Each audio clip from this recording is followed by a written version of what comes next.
The spiritual ego can be one of the most sneaky, powerful, and self-destructive forms of ego because essentially the spiritual ego is the identity, the persona of spirituality that the ego puts on. And in this video, I will describe to you what the spiritual ego is, how to become more aware of it, and how to deal with it. Because we all deal with spiritual ego to some degree, unless you're some sort of enlightened master, but I don't think you would even be watching this video if that were the case.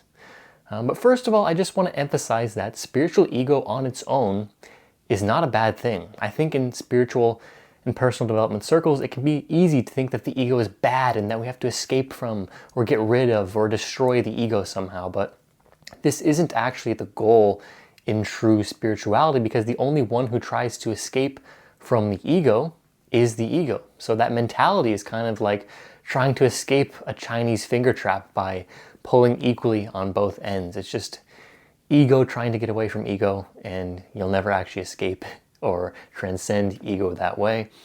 So anyways, what I want to also emphasize is that the spiritual ego isn't bad. All the spiritual ego is the taking on of the identity of being spiritual for oneself, right? The ego's function is to construct a sense of self or a personal identity that renders itself as a distinct entity from the outside world, from everyone and everything else. And without this function of human consciousness to separate and differentiate reality, we would never have a sense of individuality, and thus we would never have an ego, and thus we would never really be able to make sense of the world around us in a conceptual way. So all the spiritual ego is just one taking on the identity, one choosing their sense of individuality as being a spiritual person. It's just a label, and a label is a completely neutral thing. But I know when we talk about spiritual ego, it's often talked about in a toxic or negative way. So what's actually bad about spiritual ego is when you become so engrossed in this identity, when you use spiritual concepts, ideas, and practices not as a means to spread love, truth, peace, and good energy, but you use spirituality to gratify your own egoic needs, often at the expense of the well-being of other people. So in this, it is important to emphasize that as human beings, we have needs.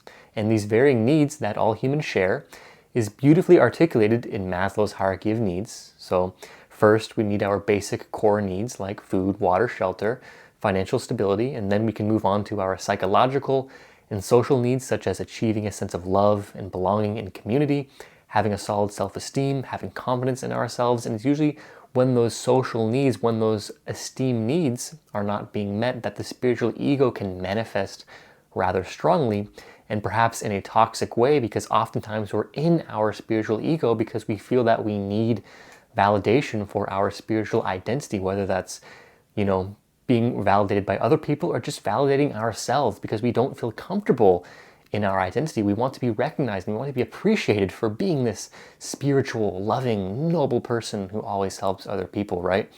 Or we secretly want money, or we want to inflate our status, and so we use spirituality as a mask to get these things, whether we do it consciously or unconsciously. I think this is a very common thing, but when you're approaching spirituality from this sense of lack, then the spiritual ego is inevitably going to come out. And it's really once you move into the self-actualization and self-transcendence tiers of Maslow's hierarchy that a more authentic and a more genuine spirituality can come about, because you aren't so concerned with these deficient needs. You aren't coming from a place of lack. You don't feel like you're missing something. You feel secure in who you are. You feel whole. And that's how true, authentic spirituality can come about. But I want to paint some more nuance here, because consciousness is always in a flux. One moment you might be very happy, feel very whole, but another you might be very lacking or just feel terrible. And it often happens that, an individual has a peak experience that allows them to maybe glimpse these transcendent realms. When someone feels this profound interconnectedness and oneness with everyone and everything, maybe they're out in nature and they see a beautiful view and they feel this thing, or maybe they even have a deeper spiritual experience when the boundaries between themselves, their own ego and the outer world, kind of melts or merges into one, and they have this, profound realization, they feel this profound love, and warmth in their heart for the well-being of everyone and everything. And these kinds of spiritual highs or initial glimpses of the transcendent can come about through, maybe a very deep meditative experience or a psychedelic trip, or through some other kind of spontaneous opening in consciousness. And it can often happen that from this place, when you're back down in a lower state, and you take all of these ideas and these thoughts that you had about your experiences, and you construct them into an entire identity, even though you aren't really like living the wisdom, if that makes sense. And even for people who haven't had one of these transcendent experiences, some people are just very brainy, very logical, and what often can happen is that one just learns a lot about these ideas and these concepts about the transcendent realms. Maybe they read it in books or they watch a podcast, and all of this causes them to think they believe they know what it is that they're talking about when they've never actually had a direct experience of it, or maybe they've just had a tiny little taste. And really spirituality is about living the wisdom at the end of the day. So what I want to say is really it's often from these places of maybe having an initial experience, or just like learning about spiritual ideas without truly like embodying them and integrating them, that the spiritual ego can really develop and take a really strong hold on you. And I'm speaking from experience here. That's why I'm making this video, and I'll be sharing some of my specific experiences later on. But what I'm really inviting you towards here in this video is a ruthlessly honest assessment of your spirituality. Why do you label yourself as spiritual? What does spirituality even mean to you? Are you using spirituality to become more wholly who you are, which you probably are to a degree, but could there be instances where you use spirituality to play a character, or to put on a role, to construct an identity so that you feel better about yourself, to compensate for some sense of perceived lack? Just hold those questions in your mind as we proceed here. But what I want to emphasize is that an enormous component of self-actualization and self-transcendence, which is this deeper inner and spiritual work that I'm talking about here on this channel, really this is about embracing and honoring the whole of you. And in choosing wholeness, it can be very easy to honor and embrace the likable parts of you, the good stuff, but what isn't so easy to honor is your ugliness, your struggles, your flaws, and things that you would rather ignore. This is your shadow, your traumas, your perceived inadequacies, your limitations, your pain. And the ego kind of hates this. The ego doesn't want to honor any part of itself it deems as bad or painful or unacceptable or unworthy. So when one is living with a strong attachment to ego, naturally the ego will twist and contort spiritual messages, ideas, concepts, and practices in order to suit its own perceived needs, to make up for some sense of perceived inadequacy, or to fill in for some sort of pain that the ego wants to avoid. Now, there are several ways that this can occur, and we will dive more deeply here into the subtlety and the nuance into how the spiritual ego operates. So anyways, this notion that I'm talking about here of using spiritual ideas and concepts and practices to avoid dealing with uncomfortable feelings and unresolved wounds is known as spiritual bypassing. You may have heard the term before, but a few small examples of how this can manifest is, just to give some examples, is saying everything happens for a reason, to avoid feeling pain or to avoid responsibility, staying in non-attachment as a means to avoid commitment or to emotionally disconnect from your environment, being so in the clouds that you just neglect your practical issues and your practical needs. You may excessively intellectualize on spiritual concepts without integrating them into your way of being, or looking for some sort of silver bullet insight from psychedelics or other forms of heightened states of consciousness to somehow save you or to take care of all your problems. I was especially guilty of that one I just said there. In my younger, naive days, I would often look to psychedelics to give me some grand insight that I hoped would just, wash me away and just change me and make me a better person, when I wasn't actually like digging deep and fully feeling myself. I was kind of using it to escape a little bit. But these are just examples. These types of things occur because we would rather not deal with the pain that we feel deep down. So we put a bandage on the wound without getting to its roots, and we walk away thinking that we're all enlightened. And this is just complete bullshit, to be honest. Inevitably, if you're doing the spiritual work and you're raising your consciousness, inevitably you're going to have to face your shadow.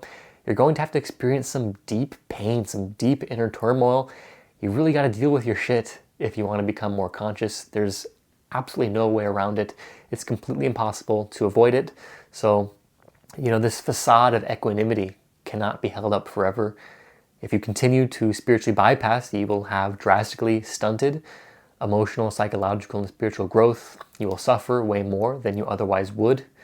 In the long run, you will be more selfish, and you ultimately close yourself off from love, which is what we all desire at the end of the day. So if you don't face these parts of yourself, you will continue your ineffective and habitual patterns of avoidance. You will stay addicted to your vices forever, and you'll probably just be some sort of hedonist to a degree who just keeps pursuing the next hit of dopamine in order to feel something, to keep the pain, to keep the uncomfort away.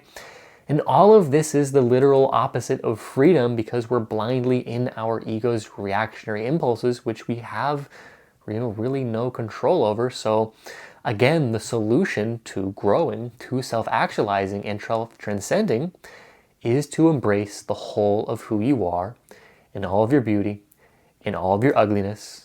Let the good times come to you, but don't get lost in them. Don't become addicted to them. And when pain comes around, when suffering comes around, sit with it. Feel it fully. That's the most spiritual thing that you could do.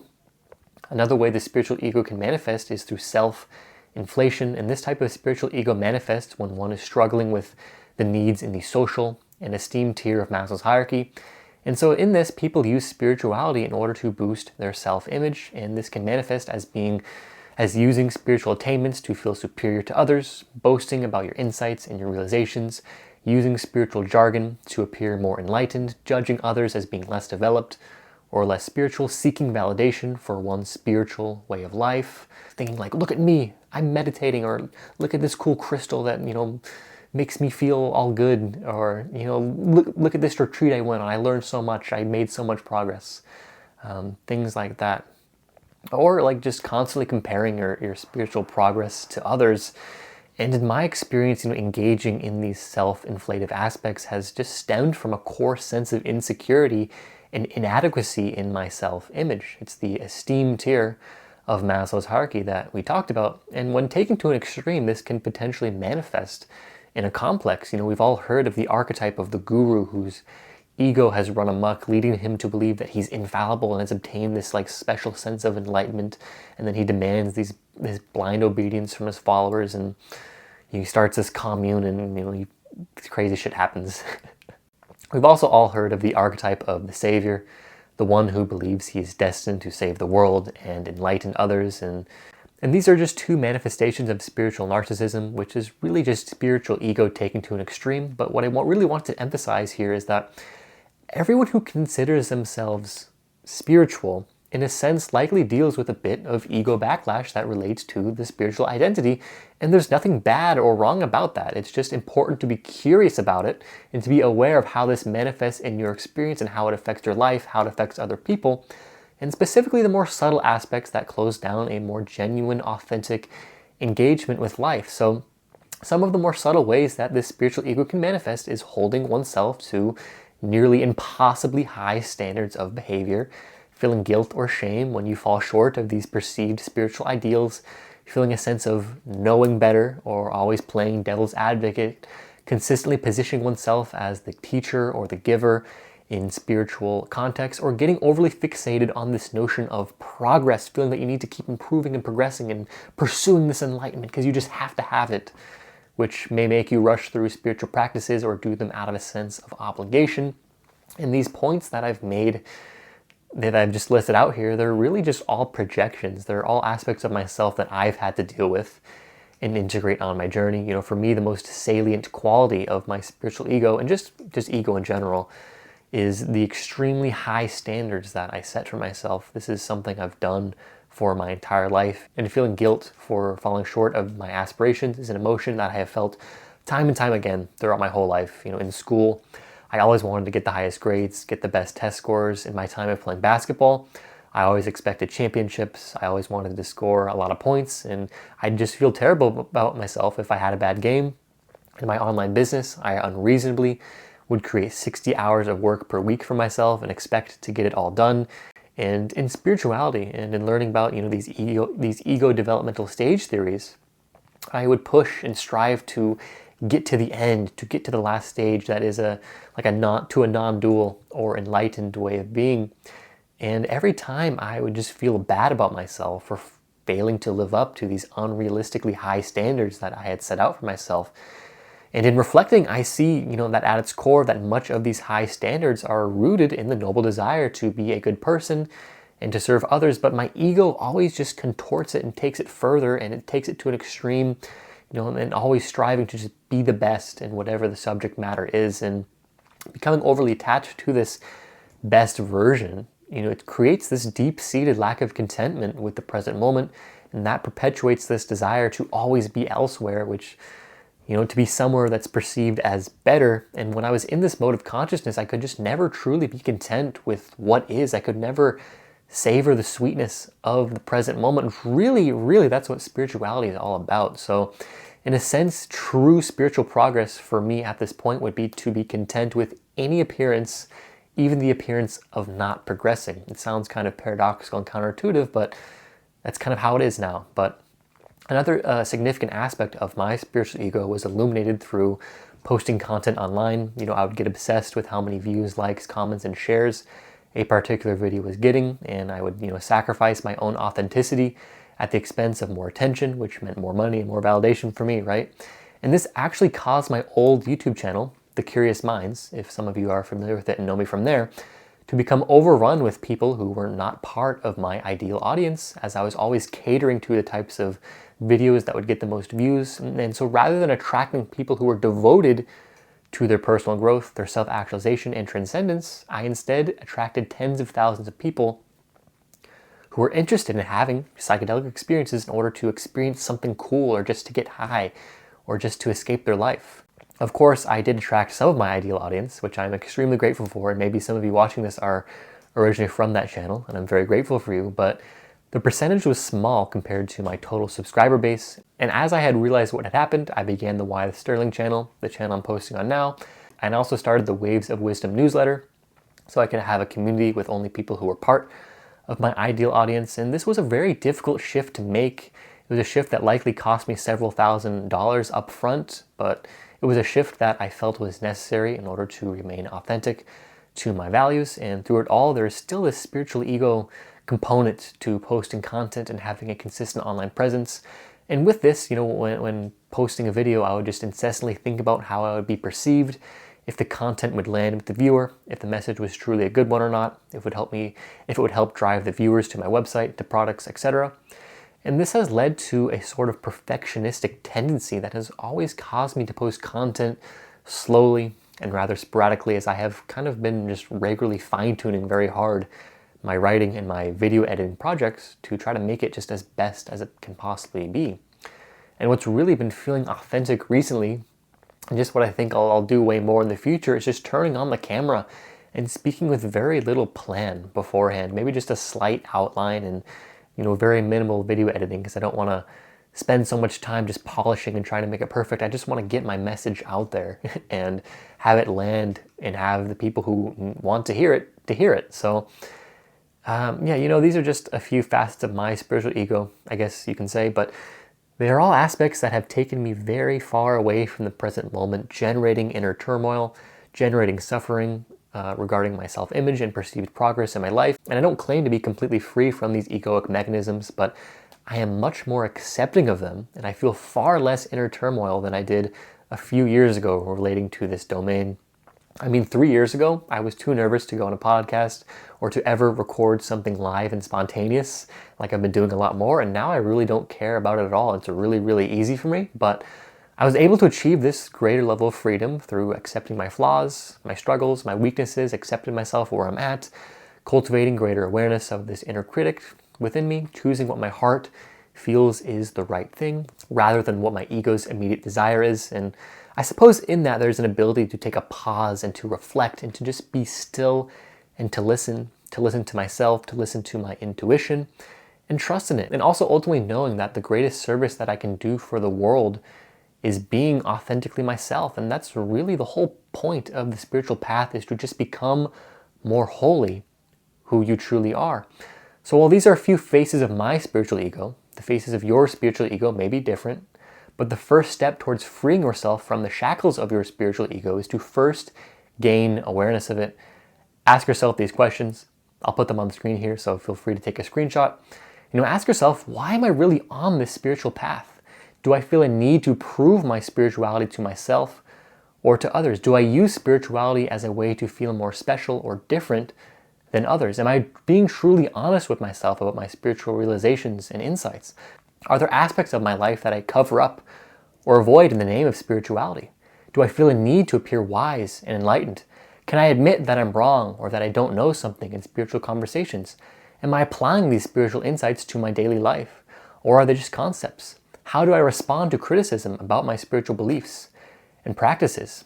I recommend taking a journal or opening a Google document and just writing a response to these questions, because I cannot emphasize how helpful written reflection is. And really all of this is just about being ruthlessly honest and cutting to the core and stopping the bullshit and just being fucking honest with yourself and answering these questions. But as you're contemplating these questions and going about your path, whatever you do, don't fall into the trap of thinking that you must reach some state of enlightenment or maximum wisdom or consciousness as fast as possible. That's the ego speaking there.